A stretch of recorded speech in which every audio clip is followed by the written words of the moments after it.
नृत्तावसाने नटराजराजो ननादढक्कां नवपञ्चवारम् उद्धर्तुकामः सनकादिसिद्धा नेतद्विमर्शे शिवसूत्रजालम् नेतद्विमर्शे शिवसूत्रजालम्। ओम शांति शांति शांति। हरिओम। अभी तक हमने जो है कारक प्रकरण की जो अन्य विभक्तियां हैं उनको पढ़ चुके हैं और आगे हम षष्ठी विभक्ति के बारे में विचार करेंगे। षष्ठी विभक्ति को कारक नहीं माना जाता है व्याकरण शास्त्र में, ठीक है। षष्ठी विभक्ति को कारक नहीं माना जाता है परंतु षष्ठी विभक्ति है, ठीक है। कारक नहीं मानने पर भी इसको कारक प्रकरण के अंतर्गत ही पढ़ा गया है, ठीक है। तो इससे प्रतीत होता है कि ये भी कारक है, ठीक है। एक विकल्प में इससे प्रतीत होता है क्या कि षष्ठी विभक्ति को भी कारक माना जाता है। यहाँ पर देखिए षष्ठी शेषे सूत्र आया होगा। यहाँ पर षष्ठी शेषे सूत्र से षष्ठी विभक्ति का प्रारंभ होता है। षष्ठी शेषे का अर्थ है कि अभी तक जो अष्टाध्यायी में की क्रम से देखा जाए तो अन्य विभक्तियाँ पहले पढ़ा गया है और अंत में जो है षष्ठी सूत्र को रखा गया है। और षष्ठी शेषे 2, 3, 50 ये सूत्र संख्या है। इस सूत्र में शेष जो रह जाता है, शेष शब्द से क्या लेना है, जैसे कर्म है, करण है, अपादान है, अधिकरण है, ठीक है। इन सब का समाप्त होने के बाद जो शेष बच जाता है वो क्या बचता है, षष्ठ्यंत विभक्ति बचता है। तो उसी शेष को क्या कहा यहाँ पर जो है संबंध है, संबंध बच जाता है। तो संबंध जो है षष्ठी शेष सूत्र से संबंध का विवक्षा किया गया और जो शेष बच गया वो कौन है, संबंध है। तो वहाँ पर जो है संबंध में षष्ठी विभक्ति हो जाता है।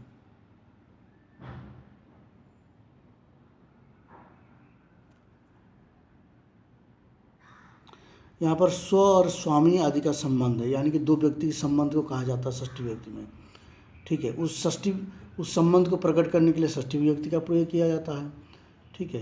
इसलिए जो है षष्ठी विभक्ति को उन सब के अंत में रखा गया। षष्ठी विभक्ति में ज़्यादातर जो है सर्वनाम है और सर्वनाम से संबंधित जो स्व स्वामी भाव को प्रतीत कराता है, ठीक है। तो इसीलिए जो है यहाँ पर जो है क्या किया गया है, इस संबंध को दिखाने के लिए जो विभक्ति का प्रयोग किया गया है वो षष्ठी विभक्ति हो गया। और षष्ठी विभक्ति को कारक विभक्ति भी कारक विभक्ति भी कहा जाता है, ठीक है। कारक विभक्ति हो जाता है ये। अब हम सूत्र की चर्चा करेंगे। इस पीडीएफ में जो है आपको ये पीडीएफ जब आपको मिल जाएगा तो इसमें आप देख सकते हैं कि जब 15-16 पेज आगे डालेंगे तो वहाँ षष्ठी विभक्ति मिल जाएगा। मैं ये सभी पीडीएफ को एक ही में बना रहा हूँ क्योंकि पीडीएफ ज़्यादातर बहुत सारे होने के कारण आगे पीछे होता रहता है। आपको एक ही पीडीएफ मिल जाएगा, उससे आपको जो है पूरे के पूरे कारक विभक्ति उसमें एक ही में आ जाएगा, जितना भी हो सकता है। अब जो बनेगा वो एक ही साथ बनेगा। देखिए यहाँ पर हम जो ये विषय लेके आए हैं चर्चा करने के लिए, ये देखा जाए तो परंपरागत अध्ययन नहीं है, ठीक है। परंपरागत अध्ययन नहीं है। परंपरागत अध्ययन करना अभी संभव भी नहीं है क्योंकि इतने कम समय में और बहुत सारे विषय को हमें पढ़ना होता है परीक्षा की दृष्टि से। तो इसलिए पूरे के पूरे प्रकरण को हम पढ़ नहीं सकते हैं ढंग से। जैसे एक एक शब्द, एक एक वृत्ति को आधार बना करके उसका व्याख्या करके पढ़ेंगे तो वो ज़्यादा दिन तक दिमाग में रहता है और काफ़ी उपयोगी होता है। लेकिन वैसे यहाँ तो पढ़ नहीं सकते हैं, इतना समय नहीं रहता है। फिर भी हमने कोशिश किया है कि एक साथ 15-20 सूत्र को ले करके उनका सामान्य अर्थ और उसके साथ दृष्टांत करके हम उसको लेने की कोशिश किए हैं, जिससे कि आपको आसानी से समझ में आ जाए और आपके दिमाग में वो बना रहे, ठीक है। और हो सकता है यहाँ पूरा जो है आपको समझ में भी नहीं आए, तो इसके लिए मैं आपको इसका जो बुक्स है जिसमें हिंदी भी है और दृष्टांत भी है वो मैं आपको प्रोवाइड करवा दूंगा ग्रुप, जो टेलीग्राम ग्रुप में। आप टेलीग्राम ग्रुप से इसको डाउनलोड कर लीजिएगा और उसमें सभी विषय के साथ साथ व्याकरण की जो सिद्धांत कौमुदी के आधार पर और भी उसमें विषय है उनको भी आप वहाँ से पढ़ सकते हैं। ठीक है, उससे आपको लाभ क्या होगा कि हम यहाँ पर आपको केवल इन्फॉर्मेशन दे रहे हैं। ठीक है, मतलब एक सूचित कर रहे हैं कि आपको ये पढ़ना है और यहाँ पर ये पढ़ाया या ये आप यहाँ पर समझने की पॉइंट है। तो इसके आधार पर अगर आप पढ़ेंगे, इस वीडियो को आप देखेंगे, तो इस वीडियो में आपको केवल वही मिलेगा कि जो पॉइंट आपको समझने की ज़रूरत है।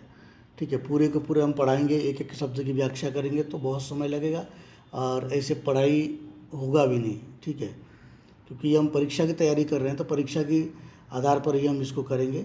हाँ, थोड़ा सा यहाँ ज़्यादा हो रहा है क्योंकि पूरे के पूरे चैप्टर को कवर करना होता है। कुछ चीज़ यहाँ छोड़ नहीं सकते हैं क्योंकि किसी छात्र को छोड़ने से लाभ होता है, किसी छात्र को छोड़ने से हानि होता है। कि कोई छात्र इसको जानना चाहता है तो उनके लिए अगर लंबा रहेगा तो वो उसको देख सकते हैं।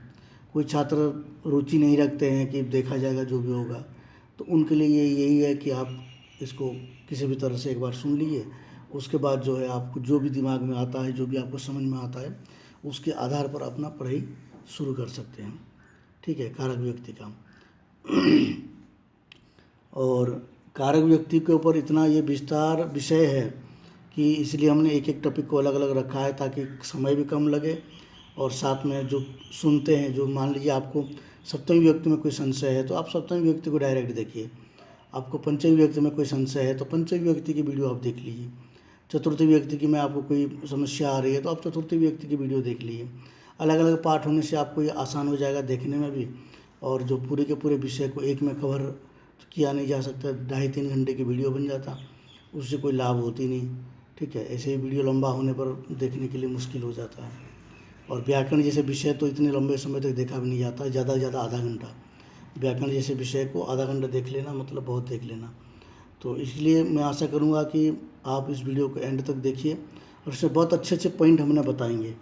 ठीक है, इसमें बहुत अच्छे अच्छे पॉइंट हम नोट करेंगे इसमें कि जो परीक्षा में आने की संभावना है षष्ठी विभक्ति से भी।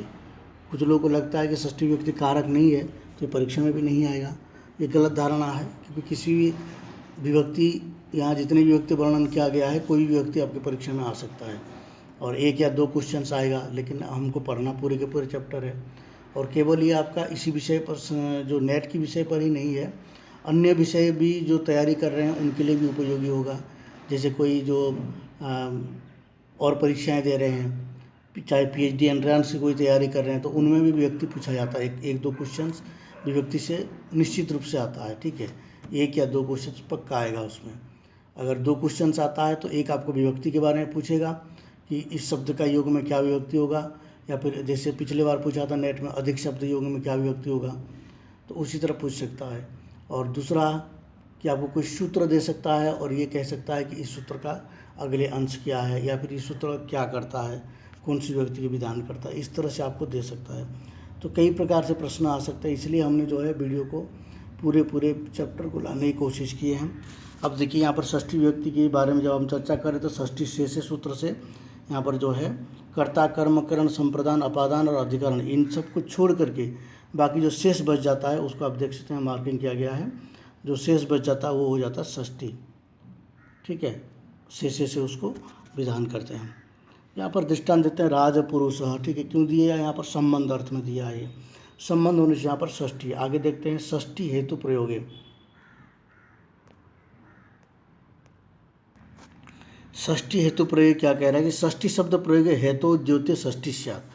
अगर हेतु का द्योतक हो, ठीक है, हेतु शब्द का प्रयोग हो रहा हो और कारणता का प्रकट हो रहा हो तो वहाँ पर षष्ठी विभक्ति का प्रयोग होता है। जैसे अन्नस्य हेतुर्वसति, जैसे कोई व्यक्ति जो है अन्न इकट्ठा करने के लिए किसी जगह पे तंबू लगा कर बैठा हुआ है। जैसे मान लीजिए कोई खेत खलिहान है, वहाँ पर लोग क्या करते हैं, मंचान बना करके जो है रहते हैं और वो पूरे के पूरे महीना 2 महीना तक वहीं रहते हैं, वहीं अपने रसोई वास करके भोजन पानी वहीं करते हैं और वहीं रहते हैं पूरे खेत में। ठीक है, किस लिए? अन्नस्य हेतुर्वसति, अन्न की हेतु, अन्न के लिए बसता है, मतलब अन्न इकट्ठा करने के लिए, यानी कि अन्न उपार्जन करने के लिए, फसल उगाने के लिए वो ऊपर वहाँ पर रहता है। तो अन्न हेतु वसति, यहाँ पर अन्नस्य हेतुर्वसति, अन्न से यहाँ पर जो है क्या हो गया, संबंध हो गया अन्न का। इसलिए यहाँ पर जो है षष्ठी हेतु प्रयोग में से षष्ठी विभक्ति हो जाता है।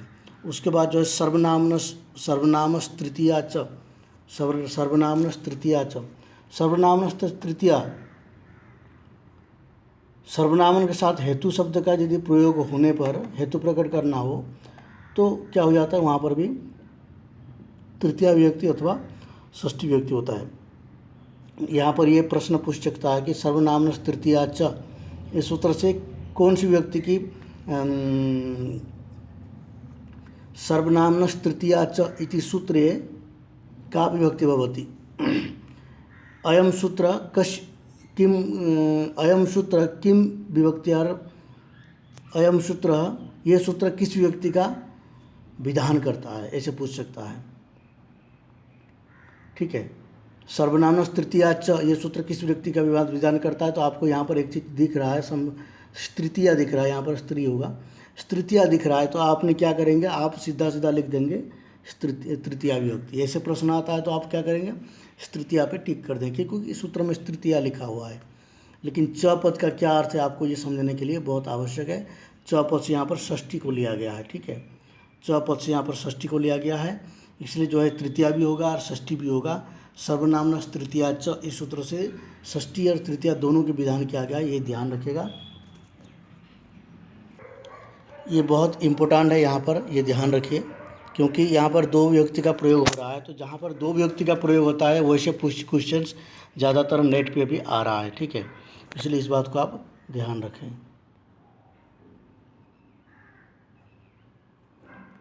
सर्वनामनस तृतीया च, इस सूत्र से किसका विधान हो गया, तृतीया और षष्ठी विभक्ति का। ठीक है, यहाँ पर ये मार्किंग भी कर दिया गया है, PDF आपको मिल जाएगा, तो आप उससे। अब देखिए, निमित्त पर्याय प्रयोगे सर्वासाम प्राय दर्शनम, यहाँ पर क्या कह रहा है युवार्तिक, निमित्त पर्याय प्रयोगे सर्वासाम प्राय दर्शनम। निमित्त की पर्यायवाची जो शब्द है, ठीक है, क्या क्या है यहाँ पर देख कोट किया गया है, कारण, प्रयोजन। ठीक है, शब्दों का प्रयोग में क्या हो जाता है कि सभी विभक्ति दिखा जाता है। सभी विभक्ति मतलब तृतीया, चतुर्थी, पंचमी। देखिए यहाँ पर देखिए, किम निमित्तम बसति, किस लिए बसता है, यहाँ पर प्रथमा विभक्ति व्यक्ति है। ठीक है, किम निमित्तम बसति, और केन निमित्तेन बसति। ठीक है, केन निमित्तेन बसति, चतुर्थी हो गया। कस्मात् निमित्तात् बसति, कस्य निमित्तात् बसति, कस्मिन् निमित्ते बसति, ये सब क्या हो गया, पर्यायवाची प्रयोग हो गया। तो किम कारणम बसति, यहाँ पर क्या हो गया, सभी व्यक्ति देखा जाता है। ठीक है, निमित्त के किम निमित्तम बसति, निमित्त का प्रयोग से। ठीक है, परंतु यहाँ पर एक विकल्प है, मतलब यहाँ पर एक थोड़ा सा और भी चीज़ें हैं। जैसे मान लीजिए, ज्ञानेन निमित्तेन हरिः सेव्यः, ज्ञानेन निमित्तेन हरिः सेव्यः, यहाँ पर इस वार्तिक की क्या होना चाहिए था, निमित्त पर्याय प्रयोगे सर्वासाम प्राय दर्शनम।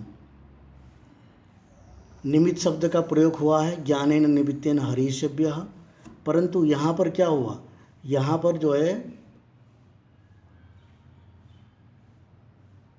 सभी व्यक्ति नहीं होगा। ठीक है, सभी व्यक्ति नहीं होगा, क्यों, क्योंकि यहाँ पर जो है सर्वनाम शब्द नहीं है, और सर्वनाम शब्द जहाँ नहीं होता है वहाँ पर प्रथमा और द्वितीय विभक्ति नहीं होता, ये ध्यान रखना। ठीक है, आगे देखते हैं, षष्ठ्यत शर्त प्रत्ययन, षष्ठ्यत शर्त प्रत्ययन एतद योगे षष्ठी स्यात्, इसके योग में षष्ठी हो जाता है। इसमें क्या क्या है, जैसे अतस है, अतसुच प्रत्यय है। ठीक है, और उसके बाद जो है अतसुच प्रत्यय, इसके योग में क्या हो जाता है, षष्ठी विभक्ति हो जाता है। जैसे यहाँ पर देखते हैं, पुरः, पुरस्तात्, पुरस्तात्, पुरस्तात् है ना, उपरि, उपरिष्टात्, दक्षिणतः, ग्रामस्य दक्षिणतः। ठीक है, यहाँ पर क्या हो गया, ग्रामस्य दक्षिणतः, ग्राम का दक्षिण में, दक्षिण भाग में, ग्राम का दक्षिण भाग में, यहाँ पर ग्रामस्य षष्ठी विभक्ति हो गया। तो इस तरह से यहाँ पर अतसुच प्रत्यय का योग होने पर षष्ठी विभक्ति। एनपि द्वितीया, एनवन्त्वेन योगे द्वितीया स्यात्, एनप शब्द का प्रयोग में द्वितीय विभक्ति हो जाता है। ठीक है, एनप, एनप ये शब्द है, एनप का योग में क्या हो जाएगा, द्वितीय विभक्ति हो जाएगा। ठीक है। इसका दृष्टांत देख लीजिए, दक्षिणेन ग्रामम ग्रामस्य वा एन अंतेन योगे द्वितीया स्यात् एनोपेति। ठीक है, दक्षिणेन ग्रामम ग्रामस्य वा,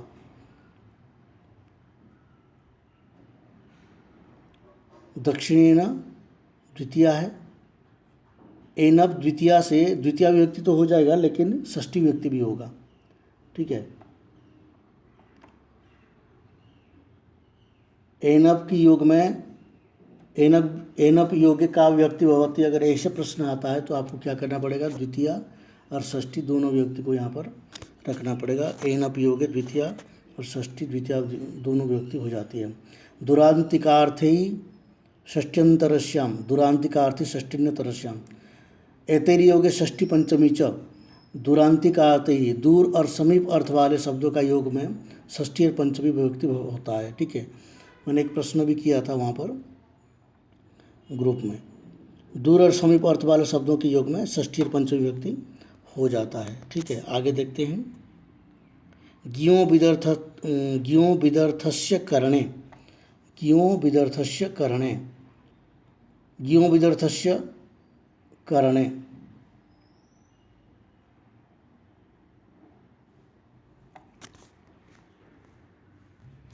ज्ञो विदर्थ करणे, इसमें क्या कह रहा है कि ज्ञा धातु का प्रयोग है।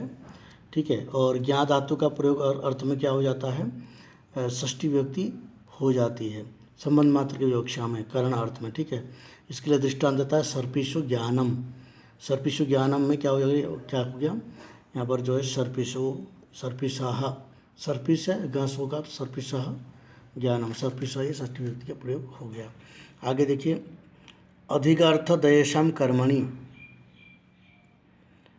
अधिकार्थ दयेशम कर्मणि, अधिक अर्थ। ठीक है, अधिपूर्वक ई धातु, एक स्मरण धातु है अधिक। ठीक है, अधिक अर्थ में क्या हो जाता है, दय, और दय इस कर्म के संबंध में ये क्या हो जाता है, षष्ठी विभक्ति। एषाम कर्मणि शेषे षष्ठी स्यात्, इसे षष्ठी विभक्ति हो जाता है। अधिक पूर्वक ईण धातु, जैसे अधिक पूर्वक है ना, ईण धातु के अर्थ में क्या बन जाता है, अधिक बन जाता है। और अधिक अर्थ तो स्मरणार्थक हो जाता है। स्मरणार्थक धातु तथा दय ईश और इनके कर्म के संबंध मात्र की विवक्षा होने पर क्या हो जाता है, षष्ठी विभक्ति हो जाता है। जैसे यहाँ पर देखो, मातु स्मरणम। ठीक है,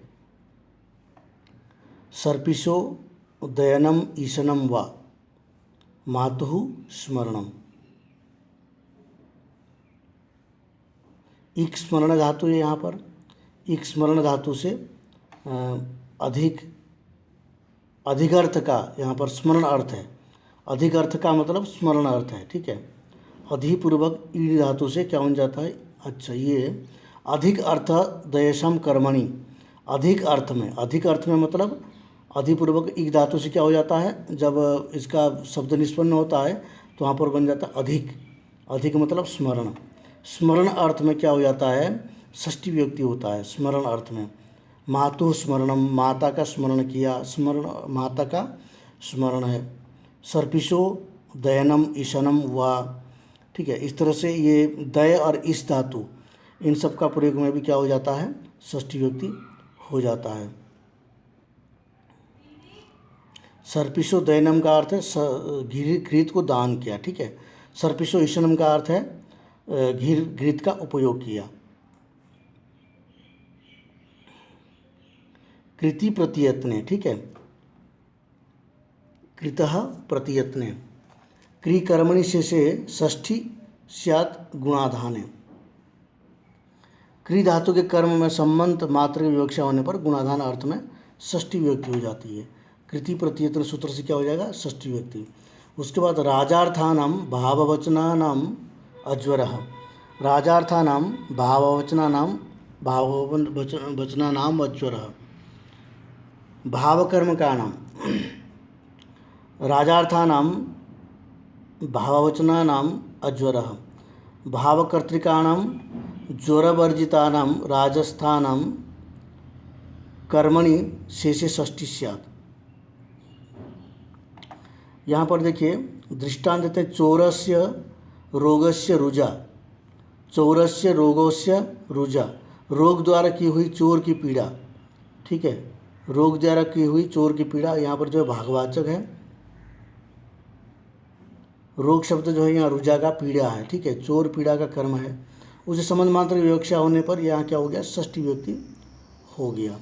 रुजार्थानम भाववचनानाम अज्वरः, रुजार्थानम भाववचनानाम अज्वरः, यहाँ पर रोग से की रोग शब्द रुजा अर्थ पीड़ा का करता है, ठीक है, चौरस्य रोगस्य रुजा, रोग द्वारा की हुई चोर की पीड़ा, इससे क्या हो जाता है, षष्ठी व्यक्ति हो जाता है संबंध मात्र की विवक्षा में। आशीषीनाथः, आशीषीनाथः, आशीर्र्थस्य नाथते से कर्मणि षष्ठी स्यात्। यहाँ पर क्या है, आशी ही अर्थ वाली नाथ धातु के कर्म में संबंध मात्र विवक्षा होने पर षष्ठी व्यक्ति हो जाता है, ठीक है। आशी का अर्थ क्या है, यहाँ पर अभिलाषा है, ठीक है। आशीषी किम, तो यहाँ पर कह देते हैं मानवक अनाथनम तत्संबंधी यथोर्थ, तो आशीषी हो जाता है अभिलाषा, ठीक है, अभिलाषा के अर्थ की विवक्षा होने पर षष्ठी व्यक्ति हो जाता है।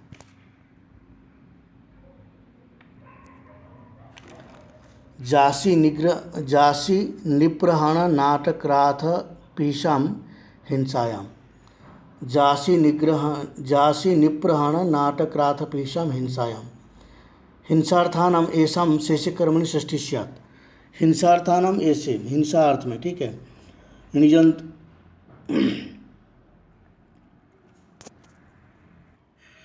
यहाँ पर देखिए क्या है, जसु हिंसायाम धातु है, जासी हो गया, नी पूर्वक हन धातु, नाट धातु, नी और प्र पूर्वक, देखिए नी और प्रहण है ना, नी और नी पूर्वक प्र पूर्वक हन धातु, नाट धातु इणिजंत नाट है, क्रात धातु और पिश धातु, इनकी कर्म संबंध की विवक्षा होने पर क्या हो जाता है, षष्ठी व्यक्ति हो जाता है।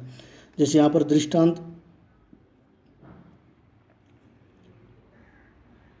चौरस्य निप्रहणन, चौर का निप्रहणन, चौरस्य निप्रहणन, यहाँ पर क्या हो गया, चौरस्य उन्नाटनम, या नट अवस्कंदन धातु है, ठीक है, तो इसलिए यहाँ पर क्या हो गया, चौरस्य षष्ठी व्यक्ति हो गया है।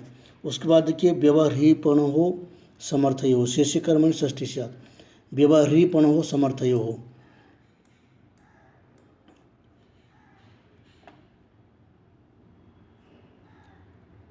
बी व्यवह्री है ना, बी पूर्वक, बी और अपूर्वक ह्रिय हरण धातु है, ठीक है, उसी कर्म की विवक्षा होने पर क्या हो जाएगा, षष्ठी व्यक्ति हो जाएगा।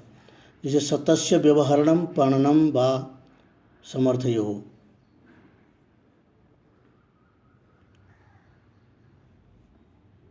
सतस्य सो का व्यवहार पण समर्थयो, सत का व्यवहार पण होता है, ठीक है, सो का व्यवहार जो है ना उसको पण कहते हैं, इसलिए यहाँ पर संबंध हो गया तो षष्ठी हो गया। दिवस तदर्थस्य, आगे सूत्र आता है क्या, दिवस तदर्थस्य, द्युतार्थस्य क्रय विक्रय रूप व्यवहारार्थस्य दिवः कर्मणि षष्ठी स्यात्, सतस्य दिव्यति, ठीक है, इसका दृष्टांत दिव इति, सौ को दाव पर या व्यवहार पे लगाता है, 100 रुपया जो है वो दाव पे लगाता है या तो व्यवहार में लगाता है, तो इसको यहाँ पर क्या हो गया, द्युतार्थस्य हो गया, द्युत अर्थस्य। सत जो है यहाँ पर दिव्यतया कर्म है, तो इसलिए यहाँ पर षष्ठी व्यक्ति हो गया, किससे, सतस्य दिव्यति, सत का जो 100 रुपये का व्यवहार में लाता है, दिव्यति का अर्थ व्यवहार में लाता है या फिर उसको किस में लगाता है, दाव पर लगाता है, दिव्यति दाव, तो इसलिए यहाँ पर षष्ठी व्यक्ति हो गया।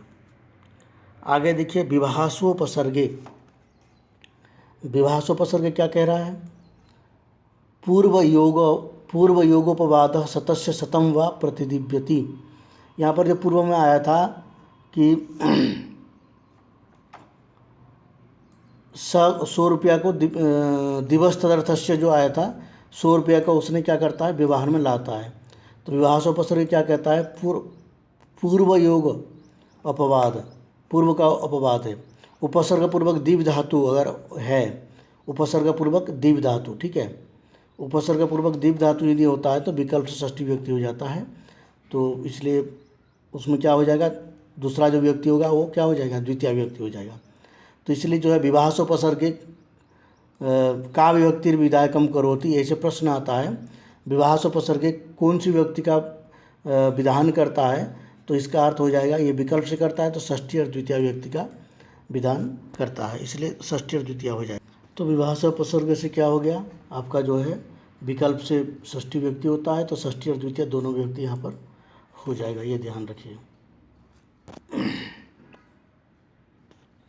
आगे देखिए, प्रेष्य ब्रुवोर हविषो देवता संप्रदाने, प्रेष्य ब्रुवोर हविषो देवता संप्रदाने, प्रेष्येषु वैरेति। देवता संप्रदान शब्द का अर्थ है देवता संप्रदान अश्य तस्मिन अर्थ, यहाँ जहाँ पर देवता का उद्देश्य करके कुछ दिया जाता है, देवता का उद्देश्य करके कुछ दिया जाता है तो वहाँ पर क्या हो जाता है, संप्रदान। देवता को उद्देश्य करके कुछ देना है तो वो क्या हो जाता है, संप्रदान होता है, ठीक है।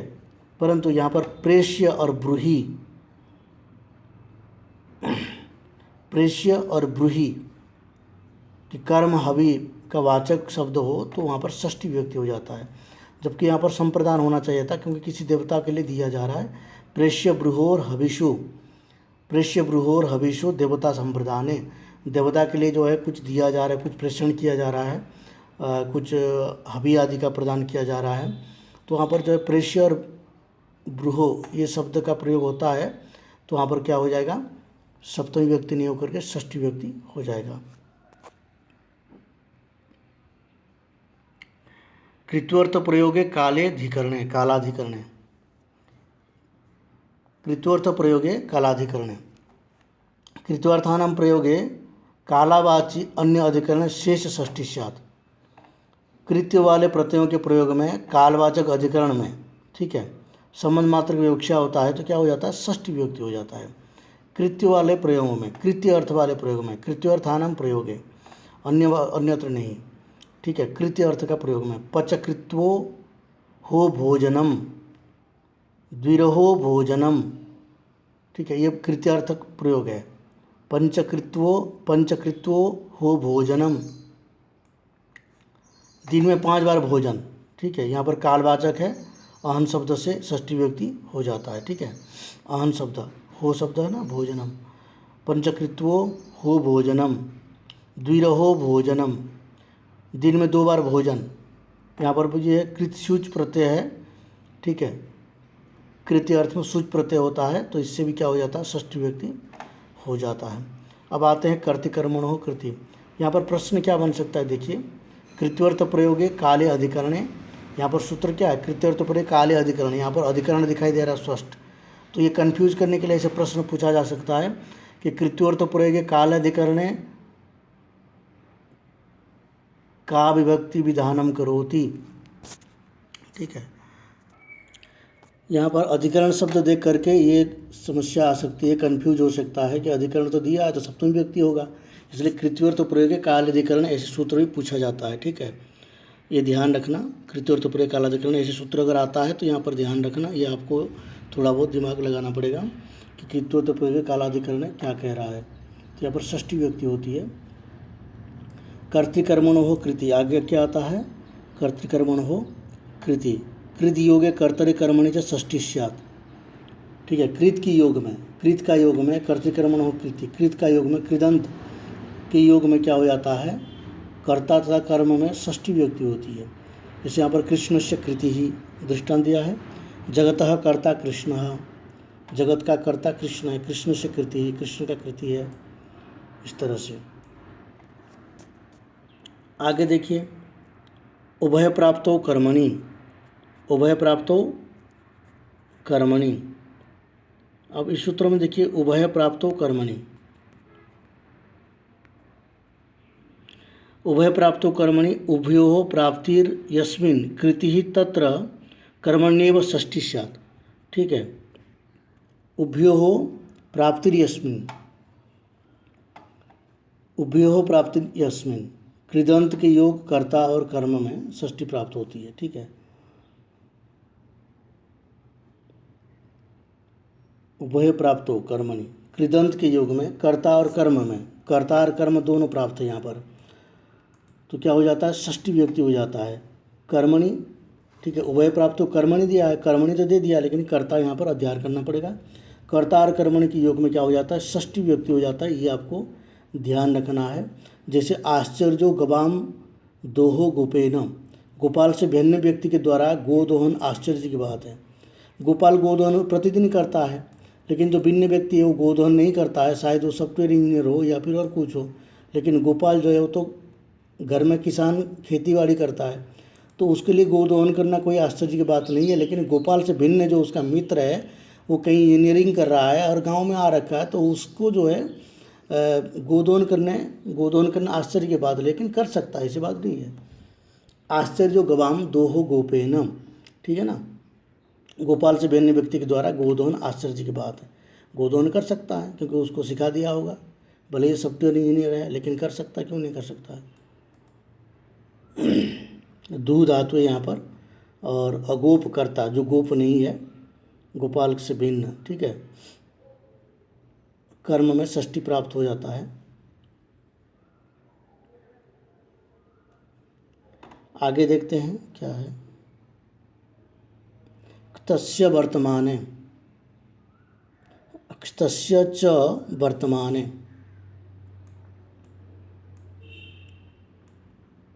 तस्य च वर्तमाने, यहाँ पर देखिए ये क्या कह रहा है, तस्य च इति, एक त प्रत्यय है, ठीक है ना, त प्रत्यय वर्तमान अर्थ में त प्रत्यय के योग में षष्ठी व्यक्ति हो जाता है। तो प्रश्न आ सकता है कि त प्रत्यय योगे का विभक्ति भवति, त प्रत्यय योगे का विभक्ति भवति, ये जो त है निष्ठा संज्ञा, निष्ठा प्रत्यय इसका ये है, तो त प्रत्यय योगे का विभक्ति भवति, इसे प्रश्न आता है, तो त का क्या हो जाएगा, षष्ठी व्यक्ति। आगे है अधिकरण वाचिनश्च, दृष्टांत कोई दिया है, हम राज्याम मतो बुद्धः पूजितो वा, दृष्टांत दिया है, तस्य वर्तमान है, राज्याम मतो बुद्धः पूजितो वा, राजाओं द्वारा माना जाता है, जाना जाता है और पूजा जाता है, राजाओं द्वारा माना जाता है, जाना जाता है और पूजा जाता है। राज्यों मतो, राजाओं द्वारा जाना जाता है, ठीक है। अधिकरणवाचिनश्च, ये तो हो जाएगा षष्ठी व्यक्ति। अधिकरणवाचिनश्च, अधिकरणवाचिनश्च में देखिए तस्य योगे षष्ठी स्यात्, अधिकरणवाचिनश्च, ये सूत्र में भी क्या होता है, षष्ठी व्यक्ति होता है। यहाँ पर भी अधिकरण शब्द स्पष्ट आया है, इसलिए ये सूत्र आपको याद रखना है। अधिकरणवाचिनश्च, अधिकरण शब्द आने पर भी जो है वो सप्तमी व्यक्ति नहीं होता, षष्ठी व्यक्ति हो जाता है, इसलिए इसको आपको भी ध्यान रखना चाहिए। अधिकरणवाचिनश्च, ये ध्यान रखना, अधिकरणवाचिनश्च षष्ठी होता है इससे, ठीक है। अधिकरण शब्द आने पर भी यहाँ पर जो है सप्तमी व्यक्ति नहीं होगा, षष्ठी व्यक्ति होगा, ये आपको ध्यान रखना है। आगे न लोक व्यय निष्ठा खलर्थत नाम, इसमें कुछ श्लोक जो है थोड़ा थोड़ा गलतियाँ रहती है, ये श्लोक है क्योंकि मेरा टाइप किया हुआ नहीं है, मैं इसको कट पेस्ट कर रहा हूँ क्योंकि समय के अभाव है और टाइप करने में बहुत टाइम लगता है, कट पेस्ट करने में थोड़ा कम समय लगता है और पूरे के पूरे हमको मिल जाता है। संस्कृत में टाइप करना हो तो काफ़ी समय लगता है, उतना उपकरण होना चाहिए अपने पास, और उतने उपकरण नहीं होने के कारण हम इसको कट पेस्ट करते रहते हैं, ठीक है। तो इसलिए कहीं कहीं सूत्रों में गलतियाँ होगी तो उसको आपको ध्यान देना है, और उस गलतियों को जो है आप अन्य पुस्तकों से करेक्ट करना है, और ठीक है। न लोक व्यय निष्ठा खलर्थत नाम, ऐसा प्रयोग षष्ठी न स्यात्, ये षष्ठी का निषेध करता है, ठीक है। यहाँ पर विषय क्या है, देखिए पहले हमने क्या किया था, त प्रत्यय से षष्ठी व्यक्ति कर दिए थे, लेकिन यहाँ पर ये जो त प्रत्यय से षष्ठी व्यक्ति किए थे, तो त प्रत्यय की षष्ठी व्यक्ति तो हो जाएगा, लेकिन त प्रत्यय का अर्थ का द्योतक करने वाला अगर कोई प्रत्यय है, ठीक है, खल आदि प्रत्यय, ठीक है। जैसे त और तबतु का अर्थ को प्रतिपादन करने वाला खल प्रत्यय होता है, ठीक है। और लौ के स्थान पर क्या हो जाता है, सत्रिय और सानज प्रत्यय हो जाता है, ठीक है। ऊ के स्थान पर क्या होता है, ऊ उक, ऊ उक, ये अव्यय है, ठीक है। तो ये सब क्या हो जाता है, ये अगर होता है, क्योंकि यहाँ पर जो है त प्रत्यय नहीं है, त के बदल में खल प्रत्यय हुआ है, और त का अर्थ बिल्कुल खल प्रत्यय में भी आता है। वहाँ पर जो है त अर्थ वाले शब्द से क्या हो जाता था, षष्ठी व्यक्ति हो जाता था। लेकिन त के अर्थ को द्योतक करने वाला अगर कोई प्रत्यय है, त प्रत्यय का प्रयोग करने से जो अर्थ निकलता है, अगर उसकी अतिरिक्त कोई प्रत्यय का भी प्रयोग करने से वही अर्थ निकलता है, ठीक है, तो दोनों का क्या हो जाएगा, त प्रत्यांत दोनों तो त के अर्थ निकालते हैं, पर त का तो षष्ठी व्यक्ति हो गया, लेकिन उसकी बराबर अगर कोई शब्द आता है और उसमें जो प्रत्यय हुआ है वो त प्रत्यय नहीं है, तो उसका षष्ठी व्यक्ति नहीं होगा, ये सूत्र कह रहा है। क्योंकि जो व्याकरण है उसमें त प्रत्यय का अर्थ द्योतक करने वाले शब्द होते हैं, और त जैसे अर्थ द्योतक करने वाले अन्य भी प्रत्यय है। क्यों? क्योंकि शब्द पहले बन चुका है। अब पाणिनि जी क्या उसको छोड़ देंगे? नहीं छोड़ सकते हैं ना। त प्रत्यय तो कर दिए, उसके साथ खल प्रत्यय भी बनाना पड़ा उनको। क्यों? क्योंकि खल प्रत्यय का भी बहुत सारे जो त प्रत्यांत प्रत्यय शब्द मिलते नहीं है, लेकिन अर्थ समान होता है। त अर्थ जो होता है, त प्रत्यांत होने से जो अर्थ होता है, अन्य प्रत्यय होने पर भी वही अर्थ होता है, ठीक है, अर्थ का बराबर है, लेकिन प्रत्यय वहाँ पर अलग करेंगे तभी जाकर वो रूप सिद्ध हो पाएगा। और पाणिनि का व्याकरण जो है वो किसके पीछे चलता है? शब्द के पीछे पीछे चलता है। इसलिए शब्द पहले बन चुका है तो प्रत्यय भी अलग से बनाना पड़ेगा, और इसी के लिए फिर यहाँ पर नियम भी बदलना पड़ा। त प्रत्यय होने पर तो षष्ठी व्यक्ति हो जाएगा, लेकिन अगर त का अर्थ बोध कराने वाला अन्य प्रत्यय हो तो षष्ठी व्यक्ति नहीं होगा। इसका कहने का तात्पर्य यही है। और आगे देखते हैं, आगे कृत्यानाम कर्तरी हुआ, इससे क्या हो जाता है? षष्ठी व्यक्ति। और भी होता है, देखिए वाह दिया है ना विकल्प से, कृत्यानाम कर्तरी हुआ। कृत्यानाम कर्तरी हुआ क्या कहता है? कृत्यानाम इति कृत्य प्रयोग योग में कर्ता में विकल्प से षष्ठी व्यक्ति हो जाता है, ठीक है। कृत प्रत्यय का प्रयोग हो तो कृत्य हो जाता है उसका संज्ञा। कृत प्रत्यय का प्रयोग होने पर उसमें षष्ठी व्यक्ति हो जाता है विकल्प से, ठीक है। तो अब दूसरा क्या होगा? तृतीया व्यक्ति हो जाएगा इसमें, ठीक है। कृत्यानाम कर्तरी हुआ, इस सूत्र से क्या हो जाएगा? वाह शब्द से दो व्यक्ति होता है, तो एक तो षष्ठी व्यक्ति हो जाएगा और तृतीया भी हो जाएगा, ठीक है। दोनों प्रयोग सही है। मया मम वा सेव्यो हरि, मया सेव्यो हरि, मम सेव्यो हरि। इस तरह से मेरे द्वारा हरि सेवनीय है और मेरे द्वारा हरि सेवनीय है। इसका अर्थ में क्या हो जाएगा? मया सेव्यो हरि, मेरे द्वारा हरि सेवनीय, मम सेव्यो हरि, मम से भी हो जाएगा। तो मया और मम दोनों हो गया ना, एक षष्ठी एक तृतीया, ठीक है। आगे देखते हैं, तुल्यार्थै रतुलोपमाभ्याम तृतीया अन्यतरस्याम। तुल्यार्थै, तुल्य अर्थ वाले, ठीक है। तुल्य अर्थ यदि तुला, ठीक है। तुल्य अर्थ वाले, तुल्य अर्थ कहाँ होता है? जहाँ पर कोई उपमा दिया जाता है, ठीक है। तुल्य अर्थ वाले उपमाभ्याम, उपमा तुल्य अर्थ वाले तुलोपमाभ्याम, तुलोपमा होता है यहाँ पर, तुलना करने वाले उपमा होता है। वहाँ पर तृतीया अन्यतरस्याम, तृतीया होता है और अन्यतरस्याम विकल्प करके होता है, तो केवल तृतीया नहीं होगा वहाँ पर, और विभक्ति सदृशः समो वा कृष्णस्य कृष्णेनो वा। यहाँ पर क्या है? तुल्यः सदृशः समो वा कृष्णस्य कृष्णेनो वा, ठीक है। तुल्यः सदृशः समो वा कृष्णस्य कृष्णेन वा। यहाँ पर तुलना किया गया है कृष्ण के समान, ठीक है।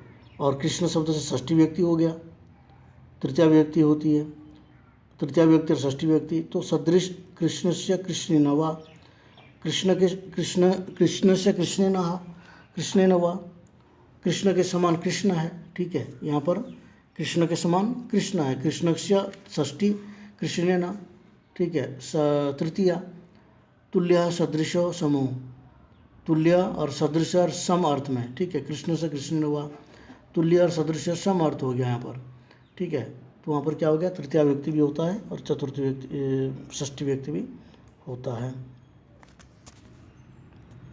आगे देखिए, चतुर्थी चाशिष्या युष्यम युष्यमद्र भद्र कुशल सुखार्थ हिते ही। चतुर्थी चाशिष्या युष्यमद्र भद्र कुशल सुखार्थ हिते ही। चतुर्थी चाशिष्या युष्यमद्र भद्र कुशल सुखार्थ हिते ही। यहाँ पर क्या कहते हैं, थोड़ा देख लीजिए। चतुर्थार्थी आशीर्वादी, आयुष्य मद्र भद्र